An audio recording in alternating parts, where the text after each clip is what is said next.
We continue to highlight the individuals and organizations rebounding and making it work amid the pandemic and beyond. This week, we take you inside the Cincinnati Museum Center, where survival meant evolution. When the Cincinnati Museum Center shut its doors on March 14th, 2020, turning scenes like this to this before reopening, it was forced to evolve out of the Ice Age to a digital one. We've continued to put out about one virtual field trip a month. And that's become a suite of digital programs.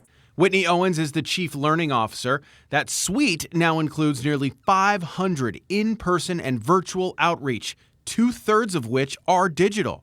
A series of virtual field trips that combine engaging footage of our galleries with special expert interviews, both of our curators and some of our community partners and experts. It's helped the museum, once focused on how to get people to come and visit, to make it work by bringing the museum to others. We had 1 week where one of our virtual field trips was being booked by a school in Los Angeles and a senior center in Brooklyn, just a few days apart. Owens expects some of the educational efforts to really pay off 5 or 10 years down the road. They've been able to reach more than 20,000 people this way. I know that number would not be as high if we'd only been able to engage with them in person.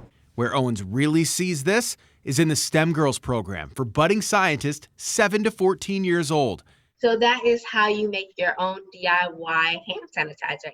The interviews with a diverse group of women and disciplines able to serve so many more, and that will continue. We see it as probably a mix of in-person engagement, which we know is still really important, but being able to open it to a broader public than we can serve with just in-person interactions by continuing that digital engagement as well. So, under its dome, the Museum Center found silver linings.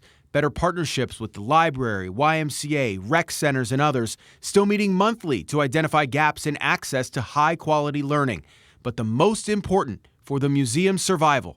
It's helped get us to the digital strategy I think we probably always needed. It helped us get there a little bit faster, and that's something that I know will remain even after the pandemic. The Museum Center recently reopened its Children's Museum and the revamped Ice Age exhibit. And as you saw there in our conversation, even if you are fully vaccinated, you will need to wear a mask inside. If you visit, you take the kids out there to enjoy everything they've got to offer.